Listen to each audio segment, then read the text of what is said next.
Kapag mga ganitong panahon, alam na natin kung anong pambalanse sa malamig na panahon. Kaya naman nagluto tayo ng napakasarap na sopas. Request din ito ng mga anak ko paggising kaninang umaga.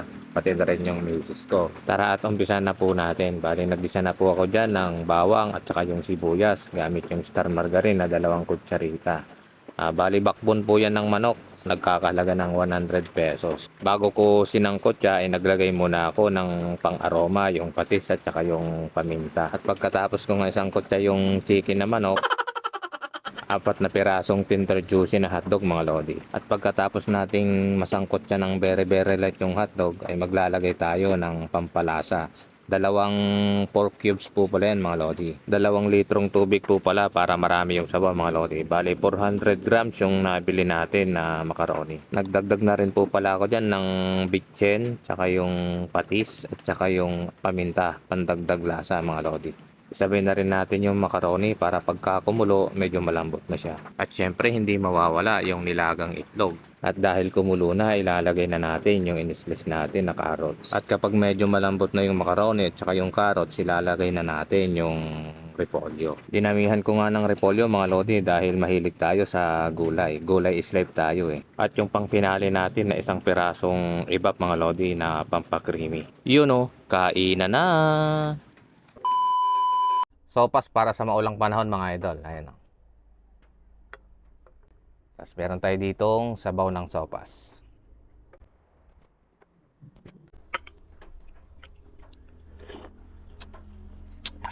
Sarap ng sabaw.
Kaya rin ba mga idol?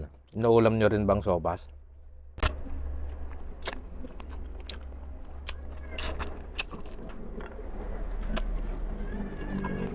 Masarap pa yung iulam ng sopas sa kanin mga idol.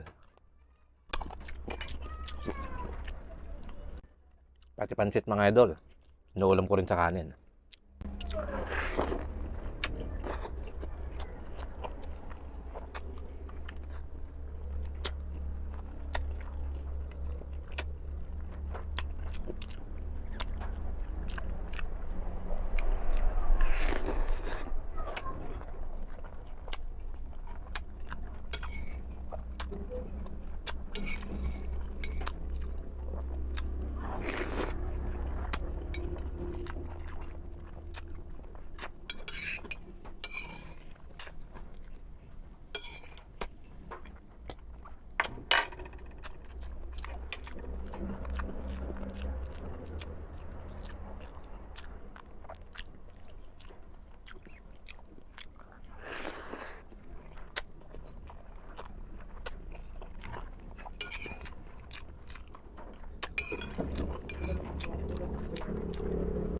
Sarap.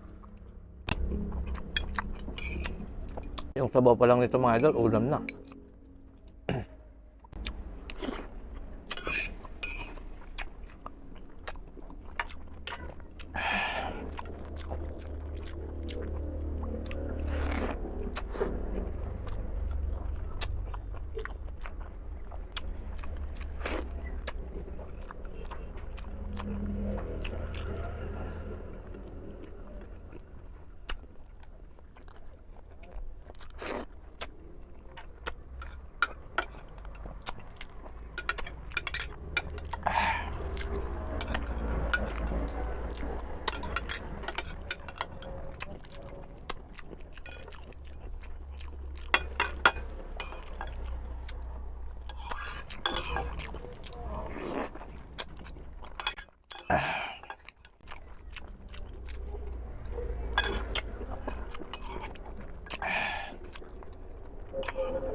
Sarap ng sabaw.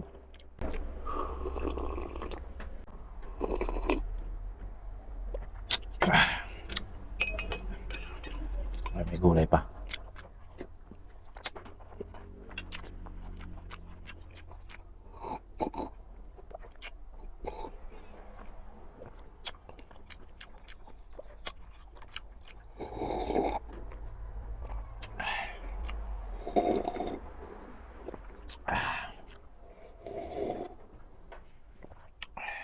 May konti pa. Ayun.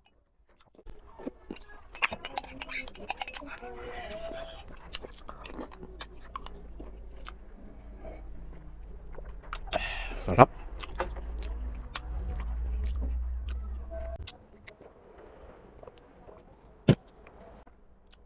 Excuse me. Ay, excuse me.